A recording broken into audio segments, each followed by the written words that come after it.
right, let's get to our HBO heifers at House of Dragon. Let's see if we can see the episode this week. So Lord Corlys's wife ain't seen him in a minute. However, his brother's like, I love him, but he might croak, so who's gonna be on the throne? Cause you only ruling in his absence. We need a king. She said, well, Lucerys is gonna be the heir to the throne, as the king said. He's like, well, I'm his blood, so I want to sit on the throne. She said, well, look, I'm sorry, he already wrote his will out, so you ain't getting this seat, heifer. He said, I'm sorry, but I'm the true heir, and the crown would support me, so I'd like your support, but I will go over your head for this promo. However, in the bowels of the castle, someone's harvesting a dragon's egg. Oh, it's Uncle Humpy.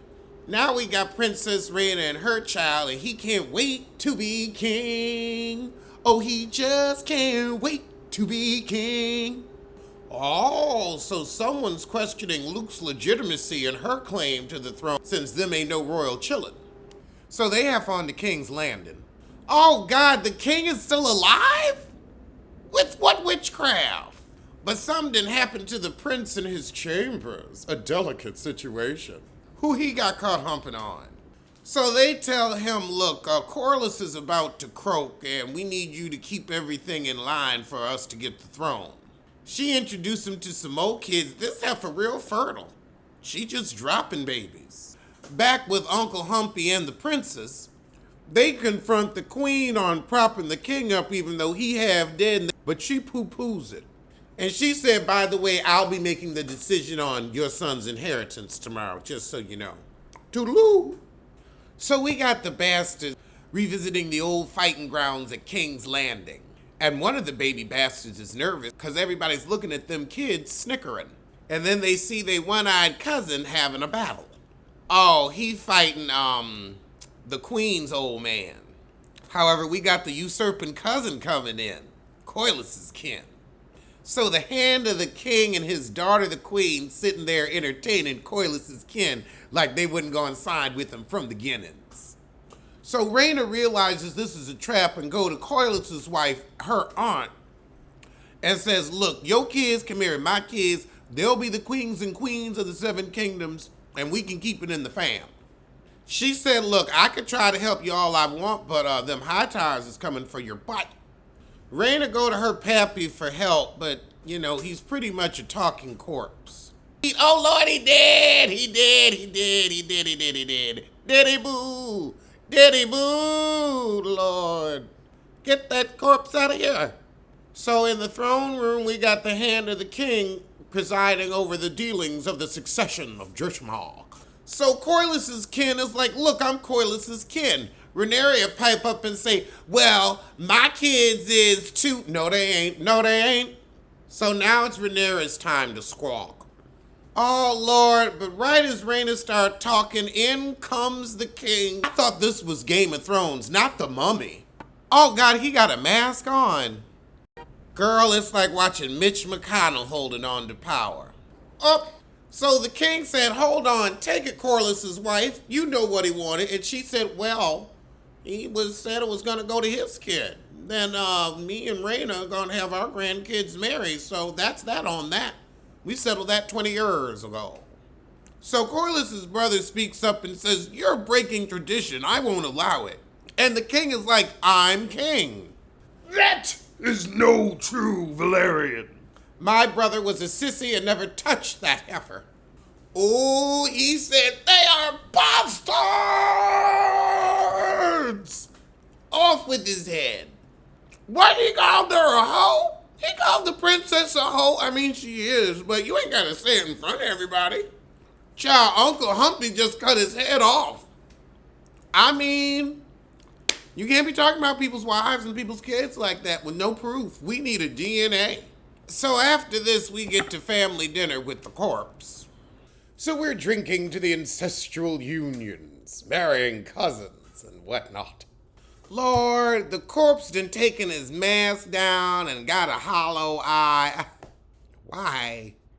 He's like, look, we all family. Let's just get along and get together. I'm about to croak. If we remain divided, we all gonna lose. Your biggest strength is each other. Do it for the crown. Do it for me. Do it for yourselves. I gotta make some brownies. The queen says, you know, we both mamas. I'ma raise my cup to you. So they get to playing music so the incestuous couples can get their little jig on. It sounded like they was playing, I got you, babe. Lord. But now the blind cousin makes a little shade at the bastard cousins, calling them strong. You know, they pappy's real last name. So she gonna go on and take her kids back to Dragonstone, but then she gonna fly back to visit with the queen and her pappy the king to get everything back on the good foot. The king tell the queen that she's the prince that unites the realm against the dark and the cold. Child, is he gonna die? I can't believe he done held on this long. But looks like he finally croaked, and that was the end of the episode. I'ma see you soon for something. Let's get to some trailer reviews. First up is Blockbuster the series. Okay, so we've got a guy who's officially running the last Blockbuster on Earth. And there actually is one in Canada where they don't have high-speed broadband. So you got one guy that's worked there since the 7th grade. He's the manager. One woman who used to work there in high school and ended up working there again because she had to leave her husband because of Chitete. One kid who wants to make movies and the girl he kind of has a crush on. And they all trying to save the stove. And it's hilarious that Netflix is making the movie about Blockbuster. I ain't gonna watch it. It looks like a one-season wonder. Next up is the trailer for The Lair. We got a heifer walking through a basement with a green, light. Okay, now there are other people with flashlights looking for her. She hiding from them. Okay, we got people in glass tubes of water just floating in formaldehyde. So now we out in the desert at a military base. This heifer got shot down in her plane, and then these guys want to kill her. She goes in the bunker to hide from them, and there's some creatures in there. So then she gets out of there and finds some more army people and takes them to the bunker. Why, if there are monsters in there? Okay, a good monster shoot-'em-up movie. Gives me a little Resident Evil tea. Oh, God. Lindsay Lohan is doing another Christmas movie for Netflix. They always gonna give a honky another chance. I'm surprised we ain't looking up in Katherine Heigl's face. So her and Cord Overstreet, another early 2000s forgettable, are in a Christmas movie about some hotel heiress who loses her memory a la Overboard. This is Overboard Christmas style. She falls off her skis, cracks her head, can't remember nothing, moves in with Cord, and that's that. And of course, she got engaged right before she fell. Looks pretty corny, I won't be peeping at it. Okay, let's check out Run, Sweetheart, Run. So it looks like we got a group of girls at an escort service, high-end though. And they're all fawning over this client that one girl got, and the boss said she deserves somebody nice. So she go to his house. Okay, he kind of cute, and they go out for sushi. Then we see her running out of the house later, all beat up and crying. He hunting her all night, and if she make it, she live. This is from the producers of The Purge, because I was about to say what kind of purge, but you know, it's them. Okay, it looked good and scary. I'm gonna give it that.